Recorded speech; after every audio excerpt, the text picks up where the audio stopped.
Hey guys, Mike and Jason here, the Escape Room guys. We are in Charlottesville, Virginia at Cville Escape Room. We just finished Conspiracy X room, and we're sitting down here for an interview with one of the owners, Jesse. Hello. Hello. We'll go through just a list of standard questions, but feel free to expand on any of and tell us more about your location. So how long have you been open here? We have been open for 2 years. We just moved to our new location as of June 1st. They are tearing down our other building, so we had to leave. We would not have chosen to leave, but we love our new space. It's so much better. We've got a glass elevator. We've got a lot more There's a Wonkavator up front. Yeah.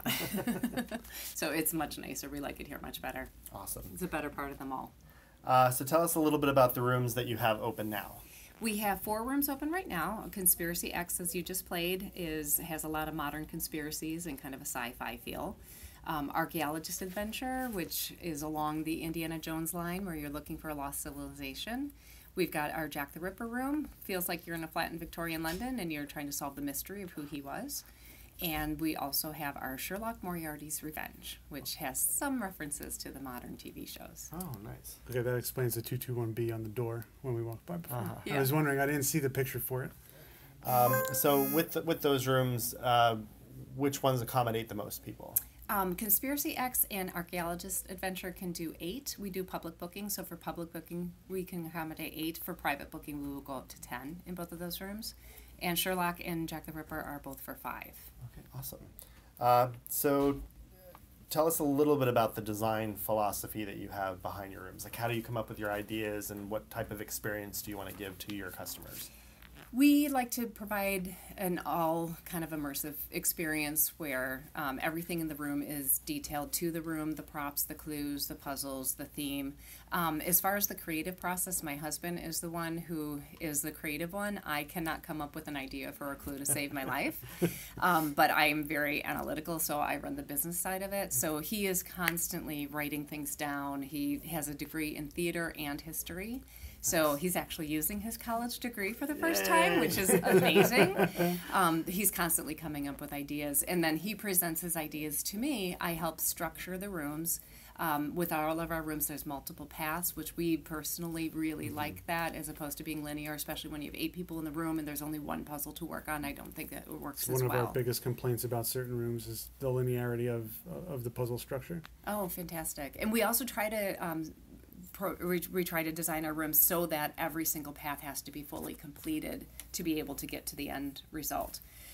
We also, a little bit different than a lot of escape rooms, we have a 100% success rate. We feel it's way more fun if you get to win. Because we're in a tourist area, we have a lot of walk-ins. We have a lot of people who have never heard of escape rooms. When we started 2 years ago, the first question was, what is this? It's now, the conversation has changed to, oh, I've heard of that, but I haven't done one yet. So we're a great one to start with because we will give that feeling of success. So going along that a little bit more, you said you have a lot of walk-ins, people who have never done a room before. What is your just ballpark ratio from people who are enthusiasts versus first-timers? As far as the enthusiasts, we have a lot of repeat customers. So we've actually created a lot of enthusiasts. As you saw, we have the Lock and Key Club. We've got well over 400, maybe 500 that are repeat customers that have played at least 4 rooms with us. We've got way more than that have not quite gotten up to 4, but are very excited. So when they come in, they're like, this is my 4th room. I get my key today. They're very excited about that. So for those of you who don't know what that is, it's kind of like a wall of fame. So once people complete 4 rooms, they get a ribbon with their name on it attached to a key, and then multiple keys for every room they we add so it's like an antique key, and then we add little tiny antique keys for every room that they come after for. So for a lot of our players, they're very excited to find their key on the wall so that they get to add the key to it. Very cool. So we've created a lot of enthusiasts. I would say as far as probably maybe about a third of our traffic is walk-in. Okay. We do a lot of corporate team building during the week, and then a lot of reservations. So.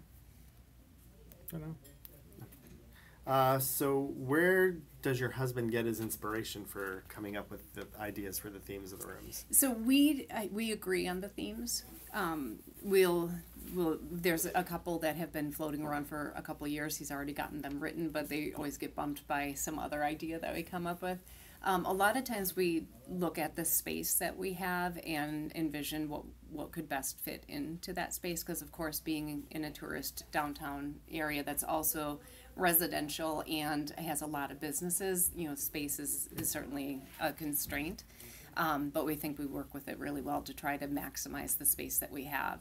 So we try to come up with rooms that have a mass appeal. We do a lot of birthday parties, so we want to have family appeal, but we also want to be able to appeal to the adults that, we don't want to have a theme that's too juvenile. Mm-hmm. So we want to be able to appeal really to all audiences. So we're very family friendly. We allow babies. We will allow children. Again, we do a lot of birthday parties.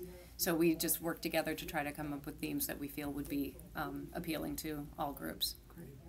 And then any upcoming rooms you want to give us a little sneak peek on, or are you going to hold that in reserve? We're going to hold that in reserve. Okay. The staff doesn't even know. Okay. We don't tell the staff until the room is ready to be play tested. Wow, that's great. We're pretty good at keeping secrets. So we have 2 rooms in the works right now. The rooms are already painted, and we have a lot of the props and the puzzles designed, and it'll be in the next month or so that we'll introduce our 5th room, and then a couple months after that, our 6th room. And do you make them play test the rooms blind? Yes, basically, yeah. And we don't make them. They are dying to play test the rooms. So, and we find that we get the best feedback from our staff. Mm-hmm. And then we also have a lot of the repeat customers who is the moment it goes out on our website, they're already reserving. Mm-hmm. So we're constantly tweaking the rooms. That's where I fit in. So my husband, Keith, will write the rooms. I work with him to get it into place, to change some of the clues, try to make a bar for me is that I have to feel good. Mm-hmm. So if I'm going into the room to give a clue, because we do the personal service where we go into the room to give clues, I have to feel good about the hints. And then we tweak it during the play testing, but I'm constantly analyzing. So in our other location, we had a room open for a whole year, and we were still making constant tweaks. Mm-hmm. And I think that with the escape room owners who are very involved in the businesses, that's a really important piece of it, that we're very close to it. We're constantly trying to improve the customer experience, the player experience, mm-hmm. and that is really important to us. That's kind of hit or miss from location to location. A lot of places we've found when we do this sort of thing, they're not like that, where they don't even go in and play the room with their staff after it opens. Oh, really? And they rely on people like us to give them feedback on what works, what doesn't work.